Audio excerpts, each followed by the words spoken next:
नमस्कार, मैं गौरव सिंह। आप एक मामला बहुत हाईलाइट हुआ है बीसलपुर में, जो सीओ ऑफिस में एक महिला शिकायत करने आई थी डॉक्टर शाहिद हुसैन कादरी की। उसके बाद उनका एक ऑडियो सोशल मीडिया पर बहुत वायरल हुआ।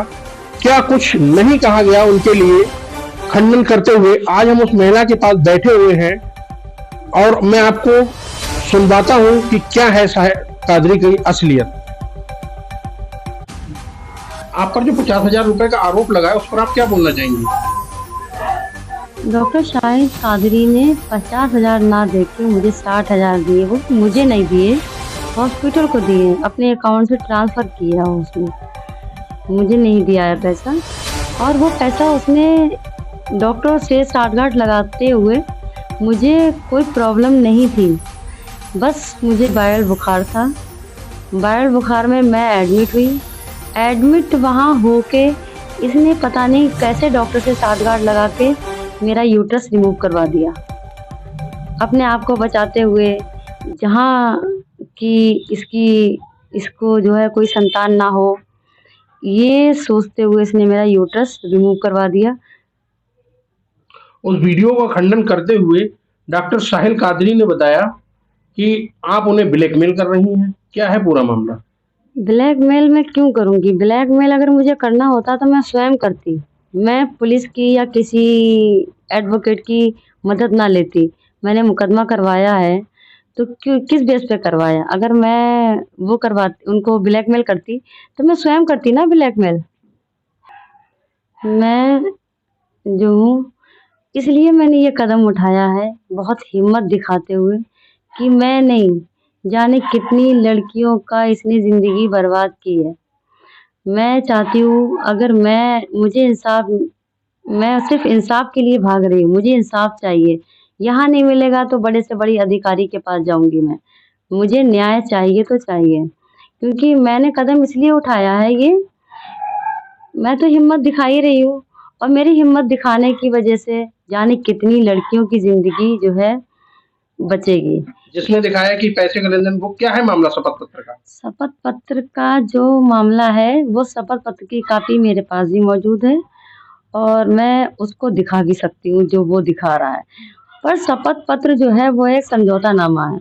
जो समझौतानामा है, वो ये भी तो पता चले वो आखिर समझौतानामा किस चीज़ का है।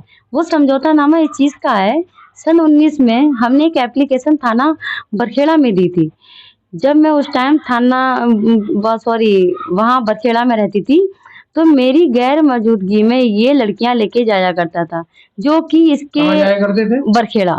नहीं, बरखेड़ा लड़कियां लेकर डॉक्टर जाया करते थे? जी, डॉक्टर शाहिद हुसैन कादरी मेरे घर पे मेरी गैर मौजूदगी में लेके जाया करते थे, जब मैं अपनी ससुराल चली जाया करती थी। ठीक है। जी, वो चीज़ें मुझे इसके ड्राइवर से ही पता लगी और मैंने खुद आँखों से भी देखा कि ये मेरे यहाँ लड़कियाँ लेके आता। उस पे मैंने ऑब्जेक्शन जब उठाया तो ये नहीं माना कि मैं ऐसा ही करता रहूँगा, तुम्हें जो कर मिले कर लो। तो मैं बहुत घबरा गई कि ये, और उसने मुझे धमकी दी, अगर तुमने इसका ज़रा-सा भी विरोध किया तो मैं मार तुम्हें जान से दूँगा, मैं ऐसे ही लड़कियाँ लाता रहूँगा।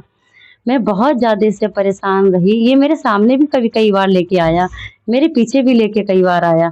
जब मैं बहुत ज़्यादा परेशान हो गई, तब मैंने वो एप्लीकेशन थाना बरखेड़ा में दी। उसके बाद ये इसने बहुत ज़्यादा माफ़ी माँगी, बहुत ज़्यादा परेशान हो गया ये, बोले आगे से ऐसा कुछ नहीं होगा। वही हमारा समझौतानामा है, अदरवाइज़ और कोई समझौतानामा नहीं। उसकी कॉपी मेरे पास है, वो हम आप लोगों को दिखा सकते हैं।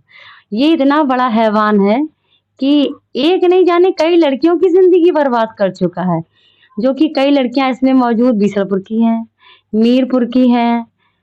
बहुत ज़्यादा ही गलत इंसान है, बहुत ज़्यादा ही हैवान है। मैं यही चाहती हूँ कि इसको कड़ी से कड़ी सज़ा मिले और अगर सज़ा इसको नहीं दी गई, तो मैं कहीं से कहीं तक जा सकती हूँ।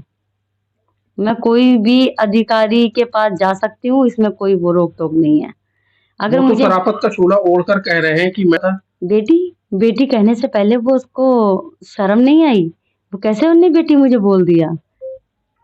डॉक्टर शाहिद हुसैन कादरी के आप लोग चुंगल में कैसे फंस गए?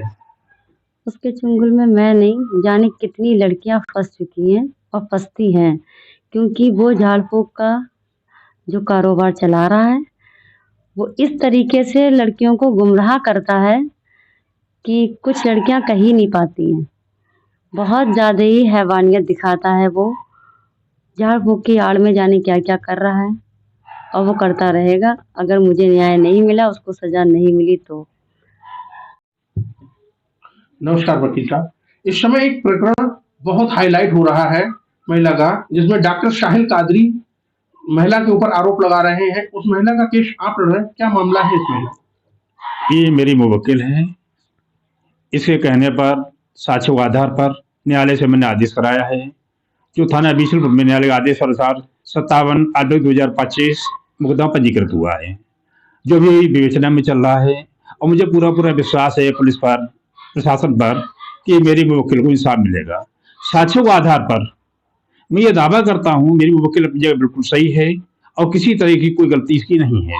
इसे इसका बुरी तरह से शोषण किया गया है और ये क्रमिक शोषण होता रहा जो अब तक चला आ रहा था, जिसके मैं साक्ष्य और अदालत में पेश करने को तैयार हूँ।